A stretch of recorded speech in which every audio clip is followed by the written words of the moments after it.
Bom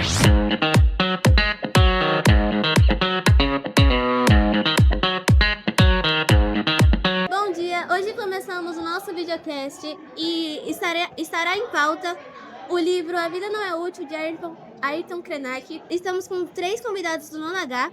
A nossa primeira convidada é a Ana. Ela tem 15 anos e gostaria de ser policial civil. Ela tem o sonho de viajar para o Havaí e ela é uma ótima pessoa. A segunda convidada é a Helena. Ela tem 14 anos e ela tem hiperfoco em história brasileira e é estudante de teatro. E nós temos nosso terceiro convidado, que é o Luan, que ele é recordista em um dos jogos popularmente conhecidos. Então, vamos começar com as perguntas.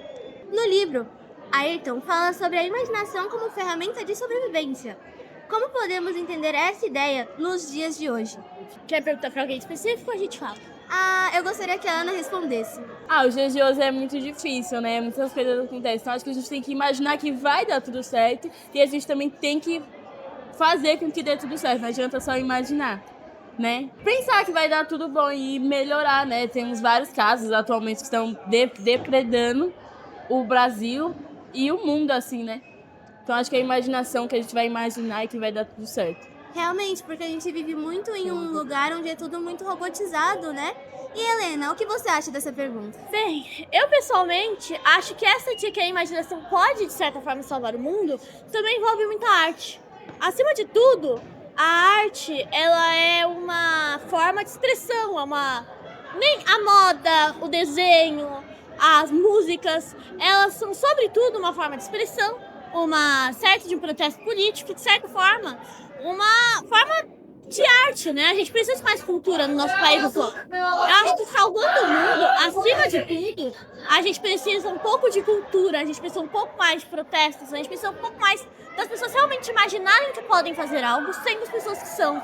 Hoje em dia, as pessoas ficam muito em casa, ficam muito nelas, assim, e eu acho que falta um pouco de arte, falta um pouco de imaginação para fazer as coisas acontecerem. É uma geração meio deprimida, né? Sim, sim. E Lua, você gostaria de responder essa pergunta? O que eu acho? Minha opinião é o seguinte, como você falou, uma geração deprimida, uma geração que não tem uma opinião própria, que não tem o senso crítico direito. E fora que a imaginação, vou voltar o termo dos artistas dela, também é uma forma de sobrevivência. Muitos artistas usam sua arte não só para se expressar, mas também para sobreviver. Muito obrigada pelas respostas de vocês. A próxima pergunta é: o título A Vida Não É Útil já provoca. O que ele quer dizer com essa afirmação?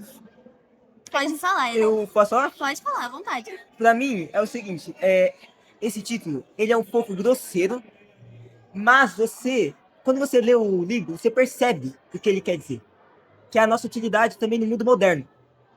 Por causa que, se a gente não se vê sendo útil, descartam a gente. A gente fica no fundo do poço. Entende? Então, pra mim, faz total sentido o título ser esse. E a forma que ele se expressa. É que as pessoas veem umas às outras como descartáveis, né? Isso realmente é algo questionável. E você, Helena, o que você acha? De certa forma, eu acho que A Vida Não É Útil é de certa forma que ele escreveu em 2020, né? Era uma época onde tinha muita gente morrendo, era uma época onde tinha muita gente no pior. Então, acho que essa coisa da vida não é útil é o quanto que a vida era tratada como descartável na época. Principalmente como as pessoas descartavam toda a ideia do coronavírus. E, tipo, as pessoas falavam, como se fosse descartável. Tipo, normal, é algo simples, vai passar. Sendo que não, a vida é útil. A vida que foi uma pandemia global. O texto A Vida Não É Útil é irônico, porque a vida é útil, mas as pessoas tratam como se a vida fosse totalmente descartável, tanto quanto as coisas que a gente pega. No mundo consumista de hoje em dia, tudo é muito descartável. Tipo, o tênis que você comprou mês passado já não é mais bom. Por exemplo, aqui no Brasil tá toda famosa aquela moda da Clean Girl, não tá? Já em Milão, essa moda já tá totalmente excluída. E agora a moda de verdade é aquelas sandálias pantalona. E você, Ana, o que você acha sobre isso? Eu concordo com a Helena também, acho que eu puxei essa coisa do título de A Vida Não É Útil em relação dele escrever esse texto em 2020, na pandemia. E ele, como por ser uma pessoa indígena, também puxa essa coisa da questão do meio ambiente, de como o meio ambiente está sendo tratado. Então, se a gente continuar tratando o meio ambiente assim, a vida não vai ser mais útil porque não vai ter mais meio ambiente, entendeu? vai estar bem. A gente vai ter que morar em Marte. A gente vai ter que ir pra longe. E tudo bem. A próxima pergunta que eu vou fazer para vocês é: o que esse livro pode ensinar às novas gerações sobre o valor da vida e da natureza? Eu acho que vai ensinar muitos valores. Pelo Ailton Krenak, tá todo nessa pauta de ser um indígena. Ele é um líder indígena, além de ser um filósofo e um ativista acima de tudo. E ele agora tá muito em pauta exatamente porque ele ocupou a 5ª cadeira da Instituição Brasileira de Letras. Essa instituição é muito importante, já que lá sempre acontece tudo que necessita de alguma mudança na língua brasileira. Tem muita gente importante lá. Gilberto Gil tá lá, Fernanda Montenegro. E ele agora ocupou uma das cadeiras mais importantes, que é a 5ª, que trata muito sobre a cultura originária daqui. Ele ensina muito sobre como, nesse livro, sobre como ser sustentável, sobre como pensar nas coisas ao seu redor, coisa que recentemente as pessoas não andam fazendo. E ele, por ser indígena, ele traz super em pauta também a ideia de como, quando em 1500 os portugueses vieram pra cá, eles todos mataram, dizimaram todo, e a gente tem pouquíssima cultura do que restou.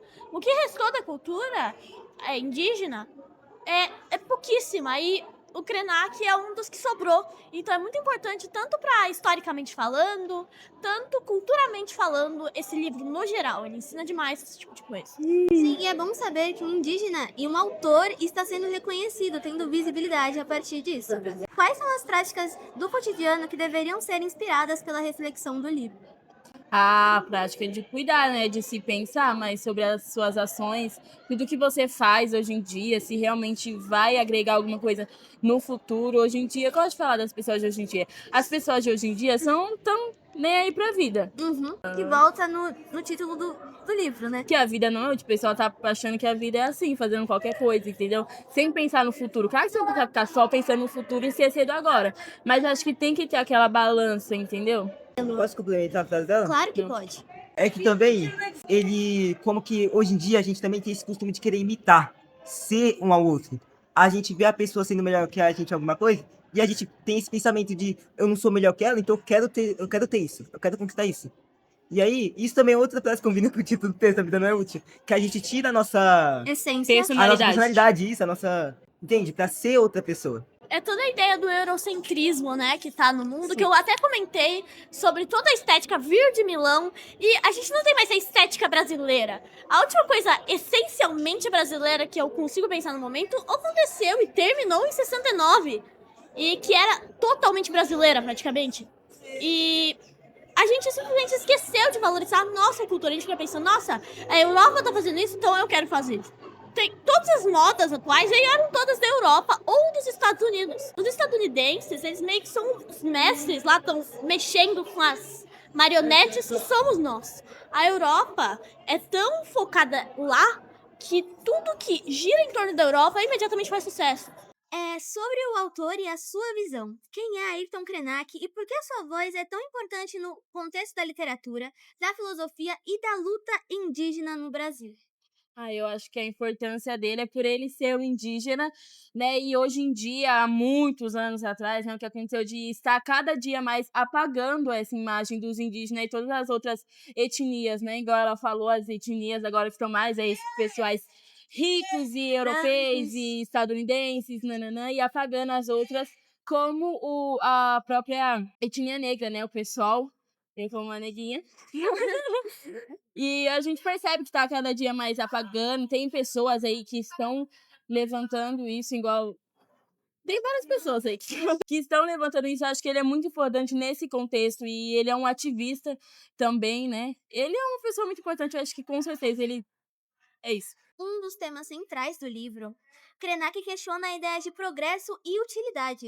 Como isso se conecta à crítica dele ao modelo de desenvolvimento moderno? Provavelmente o consumismo, não? Porque o mundo moderno também é envolto disso, de progresso. Capitalismo. Capitalismo, exatamente. Capitalismo. Entende? Como eu disse, a vida não é útil. O livro dele, o título dele, é isso, se resume nisso.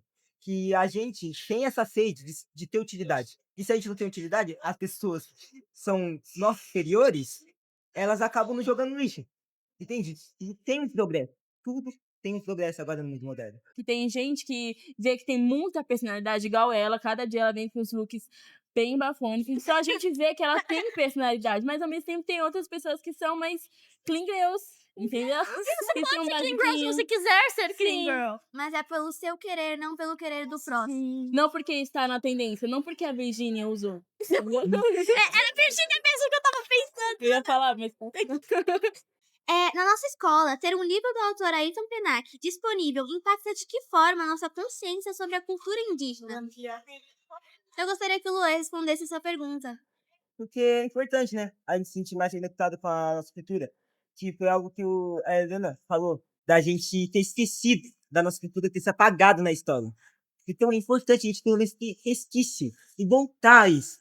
A gente tem que pensar sempre com a nossa cultura, porque eu acho que é a nossa, se você parar pra pensar, é a nossa história.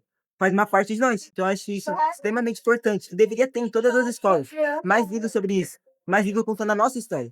Mais visibilidade realmente para as pessoas indígenas, para a cultura indígena.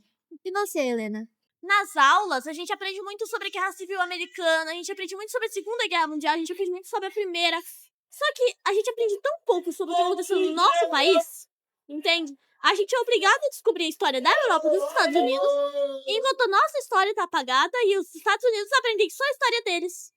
Então, a gente precisa de mais livros nossos. A gente precisa consumir mais coisa que mostra o Brasil, essencialmente como um país com a cultura que tem. As pessoas ficam falando que o Brasil é ruim, que o Brasil não tem prêmio, sendo que o Brasil, acima de tudo, tem ícones em vários pontos diferentes de formas incríveis. Tem cultura. Artistas em cultura, próprios atletas. E que o Brasil é uma cultura mista. E tem também a sua cultura, que é uma cultura mista, mas é a cultura que existe por conta do Brasil. É algo que... E você, Ana? Valorizar a nossa personalidade, né? Do Brasil, como tem muita cultura no Brasil, tem muita coisa interessante aqui no Brasil, e a gente ficar focado só nas outras coisas, não que as outras coisas de fora não sejam boas, mas o importante é que a gente não pode esquecer da gente, do nosso país, da onde a gente vive também. Vocês acham que estão muito distantes da causa indígena? Se sentem parte dessa luta, realmente? Eu também não me sinto que eu faço parte disso. Por causa que também eu não sou de pesquisar sobre isso. Mas eu também concordo que seria muito bom se todos nós fizermos parte, tentar pelo menos fazer parte disso. Porque é uma obrigação nossa, né? Não deixar a nossa cultura morrer. Que o Brasil veio dos indígenas, né? Essas coisas de descobrir o Brasil. Não, o Brasil já estava aqui com os indígenas, né? E complementando tudo que a gente falou aqui, eu acho que é isso, as pessoas querendo apagar, ou então a gente percebeu aqui, pelas nossas respostas, ela um pouco mais, mas a gente não tá dentro disso. Eu acho que a gente precisa estar. A gente não precisa ser pra gente entender sobre alguma coisa, E entendeu? pra gente apoiar uma causa. E a partir do livro, eu vou dar um pouquinho da minha opinião. Eu também não lutava por essa causa antes, porque eu não... E aí, ler esse livro dá disponibilidade cultural pra gente conseguir trabalhar mais com isso. É o fato de, como ele disse, não deixar a cultura morrer. Não Tem deixa assim. também outras coisas. Exato. A Alcione tem uma música sobre não deixe o samba morrer. E a aceita que o morro foi feito de samba, e ela não tava literalmente feita de samba. Foi feito da nossa cultura. O samba tá na nossa cultura, mas a gente não é só o samba. A Alcione não quis dizer não deixe literalmente o samba morrer. Ela quis dizer não deixar a nossa cultura morrer, que é algo que tá acontecendo, infelizmente, sabe? Nossa cultura não é só futebol, gente. Não, a gente tem muito. Futebol. Um dos melhores e maiores movimentos contraculturais do mundo foi criado por um brasileiro, e um brasileiro nato. Então, eu acho que a gente tem que muito valorizar. Tudo bem? Muito Sim, obrigada pela resposta de vocês e pela compreensão. E é isso. E tchau!